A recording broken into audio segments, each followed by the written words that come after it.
ਮੇਰਾ ਆਖਾ ਮੰਨ ਲੈ ਪੁੱਤਰਾ, ਹਰ ਗੱਲ ਪੱਲੇ ਬੰਨ ਲੈ ਪੁੱਤਰਾ। ਮੋੜਾਂ ਵਾਲੀ ਰਾਹ ਨਹੀਂ ਚੰਗੀ, ਨਿਤ ਬੇਗਾਨੀ ਚਾਹ ਨਹੀਂ ਚੰਗੀ। ਅਸਲੋਂ ਹੌਲਾ ਦਿਲ ਨਹੀਂ ਚੰਗਾ, ਬਹੁਤਾ ਵੱਡਾ ਤਿਲ ਨਹੀਂ ਚੰਗਾ। ਬਹੁਤੀ ਖਿਲਰੀ ਵੱਲ ਨਹੀਂ ਚੰਗੀ, ਕੰਡੂ ਓਲੇ ਗੱਲ ਨਹੀਂ ਚੰਗੀ। ਤਿੜ ਕੇ ਮਾਰੀ ਛਾਲ ਨਹੀਂ ਚੰਗੀ, ਬਹੁਤੀ ਲੰਮੀ ਕਾਲ ਨਹੀਂ ਚੰਗੀ। ਰੁੱਖਾਂ ਥੱਲੇ ਮੱਚ ਨਹੀਂ ਚੰਗਾ, ਢੇਰ ਫਸਾਦੀ ਸੱਚ ਨਹੀਂ ਚੰਗਾ। ਕੱਖਾਂ ਨੇੜੇ ਅੱਗ ਨਹੀਂ ਚੰਗੀ, ਸਿਰ ਤੋਂ ਭਾਰੀ ਪੱਗ ਨਹੀਂ ਚੰਗੀ। ਬੇਕਦਰੇ ਦੀ ਖੋਹ ਨਹੀਂ ਚੰਗੀ, ਬਦੋ ਬਦੀ ਦੀ ਮੋਹ ਨਹੀਂ ਚੰਗੀ।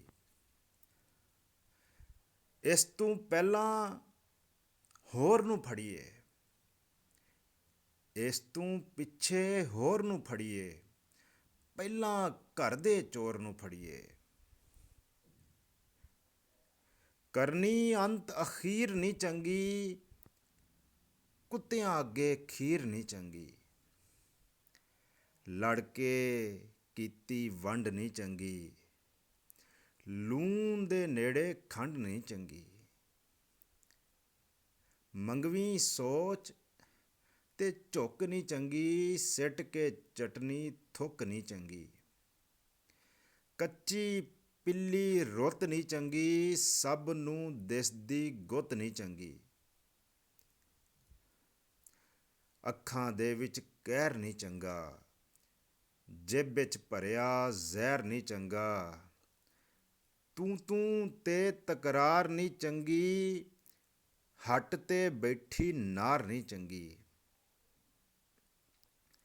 ਜੇਠ ਹਾੜ ਦੀ ਧੁੱਪ ਨਹੀਂ ਚੰਗੀ, ਜੇਠ ਹਾੜ ਦੀ ਧੁੱਪ ਨਹੀਂ ਚੰਗੀ। ਮੌਤਾਂ ਵਰਗੀ ਚੁੱਪ ਨਹੀਂ ਚੰਗੀ, ਰਸਤੇ ਦੇ ਵਿੱਚ ਬੇਰ ਨਹੀਂ ਚੰਗੀ। ਸੁਲ੍ਹਾ 'ਚ ਕਰਨੀ ਦੇਰ ਨਹੀਂ ਚੰਗੀ। ਇਹ ਗੱਲਾਂ ਜੇ ਭੁੱਲ ਜਾਵੇਂਗਾ ਪੁੱਤਰਾ, ਜੱਗ ਤੇ ਰੁੱਲ ਜਾਵੇਂਗਾ। ਮੇਰਾ ਆਖਾ ਮੰਨ ਲੈ ਪੁੱਤਰਾ, ਹਰ ਗੱਲ ਪੱਲੇ ਬੰਨ ਲੈ ਪੁੱਤਰਾ।